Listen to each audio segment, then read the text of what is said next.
بسم اللہ الرحمن الرحیم۔ معزز سامعین،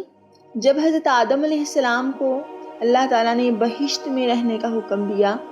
تو آپ جنت میں تنہائی کی وجہ سے کچھ ملول ہوئے، تو اللہ تعالیٰ نے آپ پر نیند کا غلبہ فرما دیا اور آپ گہری نیند میں سو گئے۔ تو نیند کی حالت میں آپ کی بائیں سب سے چھوٹی پسلی کو اللہ تعالیٰ نے آپ کے بدن سے جدا کر دیا اور اس ہڈی کی جگہ گوشت پیدا فرما دیا۔ پھر اسی پسلی کی ہڈی سے حضرت حوا علیہ السلام کو پیدا فرمایا۔ پسلی کے جدا ہونے سے حضرت آدم علیہ السلام کو کوئی تکلیف نہیں ہوئی، بلکہ آپ کو احساس بھی نہیں ہوا کہ میری ایک پسلی جدا ہو گئی ہے۔ جب آپ نیند سے بیدار ہوئے تو دیکھ کر حیران رہ گئے، ایک نہایت ہی خوبصورت اور حسین و جمیل عورت آپ کے پاس بیٹھی ہوئی ہے۔ آپ نے ان سے فرمایا، تم کون ہو اور کس لیے یہاں آئی ہو؟ حضرت حوا علیہ السلام نے جواب دیا، میں آپ کی بیوی ہوں اور اللہ تعالیٰ نے مجھے اس لیے پیدا فرمایا تاکہ آپ مجھ سے انس اور سکون قلب حاصل کریں، اور مجھے آپ سے انسیت اور تسکین ملی اور ہم دونوں ایک دوسرے سے مل کر خوش رہیں اور پیار و محبت کے ساتھ ساری زندگی بسر کریں، اللہ تعالیٰ کی نعمتوں کا شکریہ ادا کرتے رہیں۔ قرآن مجید میں اماں حوا علیہ السلام کے بارے میں ارشاد ربانی ہے، وَخَلَقَ مِنْهَا زَوْجَهَا وَبَثَّ مِنْهُمَا رِجَالًا كَثِيرًا وَنِسَاءً، اور آدم علیہ السلام سے ان کی بیوی کو پیدا فرمایا اور پھر ان دونوں سے بہت سے مردوں اور عورتوں کو پیدا فرمایا۔ معزز سامعین، حضرت آدم علیہ السلام اور اماں حوا علیہ السلام کی تخلیق کا واقعہ ان عجائبات میں سے ہے جن کے دامن میں بڑی بڑی عبرتوں اور نصیحتوں کے گوہر آبدار ہیں۔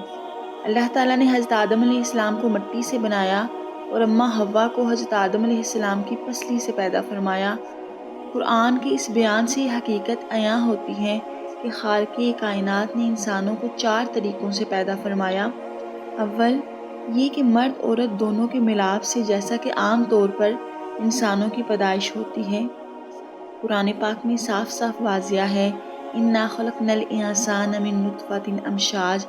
ہم نے انسان کو مرد و عورت کے ملے جلے نطفہ سے پیدا فرمایا۔ دوسرا یہ کہ تنہا مرد سے ایک انسان کو پیدا فرمایا، جیسا کہ حضرت حوا علیہ السلام کو اللہ تعالیٰ نے حضرت آدم علیہ السلام کی بائیں پسلی سے پیدا فرمایا۔ تیسرا یہ تنہا ایک عورت سے ایک انسان کو پیدا فرمایا، جیسا حضرت عیسیٰ علیہ السلام کو، جو پاک دامن کنواری بی بی حضرت مریم علیہ السلام کی شکم سے بغیر باپ کے پیدا ہوئے۔ چوتھا یہ کہ بغیر مرد و عورت کے بھی ایک انسان کو اللہ تعالیٰ نے پیدا فرما دیا، اور وہ انسان حضرت آدم علیہ السلام ہیں، اور اللہ تعالیٰ نے ان کو مٹی سے بنا دیا۔ اللہ تعالیٰ ایسا قادر قیوم اور خالق ہے کہ انسانوں کو کسی خاص اور ایک ہی طریقے سے پیدا فرمانے کا پابند نہیں، بلکہ وہ ایسی عظیم قدرت والا ہے کہ وہ جس طرح چاہے انسانوں کو پیدا فرما دے۔ لہٰذا جن طریقوں کا میں نے ذکر فرمایا، اس سے انسانوں کو پیدا فرما دیا، جو اس کی قدرت و حکمت عظیم الشان خلاقیت کا بہترین نمونہ ہے۔ سبحان اللہ، اللہ رب العزت کی شان کی عظمت کا کیا کہنا۔ خالق عالم نے عرش و کرسی اور لوح و قلم اور زمین و آسمان کو کن فرمایا اور وہ وجود میں آ گیا۔ اس کی قدرت کاملہ اور حکمت بالغہ کہ حضور خلقت انسانی کی بلا کیا حقیقت اور حیثیت ہوگی، لیکن اس میں کوئی شک نہیں کہ تخلیق انسان اس قدر مطلق ہے کہ کائنات عالم میں اس کی کوئی مثال ہی نہیں، کیونکہ وجود انسان عالم خلق کی تمام مخلوقات کا ایک نمونہ ہے۔ اللہ اکبر، کیا خوب ارشاد فرمایا مولا کائنات نے، اَتَحْسَبُ إِنَّكَ جُرْمٌ صَغِيرٌ وَفِيكَ أَنْتَ الْعَالِمُ الْأَكْبَرُ، یعنی اے انسان،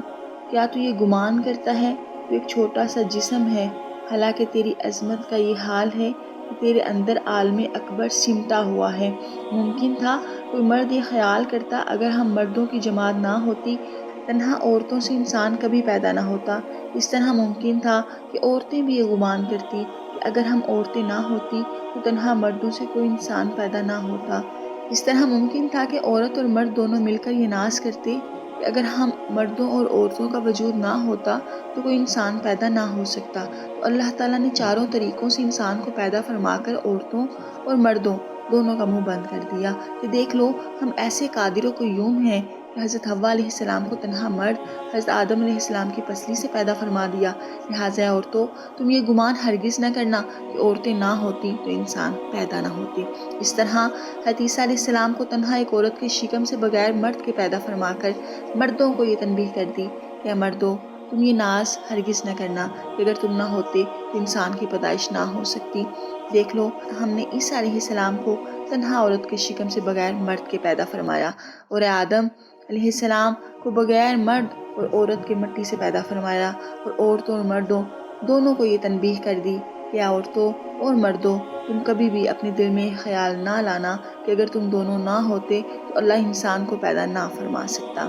حضرت آدم علیہ السلام کے نہ باپ ہیں اور نہ ماں ہیں، بلکہ ہم نے ان کو مٹی سے پیدا فرمایا۔ سبحان اللہ، اللہ خالق کل شیء وہو الواحد القہار، یعنی اللہ تعالیٰ ہر چیز کو پیدا فرمانے والا ہے اور وہ ایک ہے جو سب پر غلبے والا ہے، اور جس کو چاہے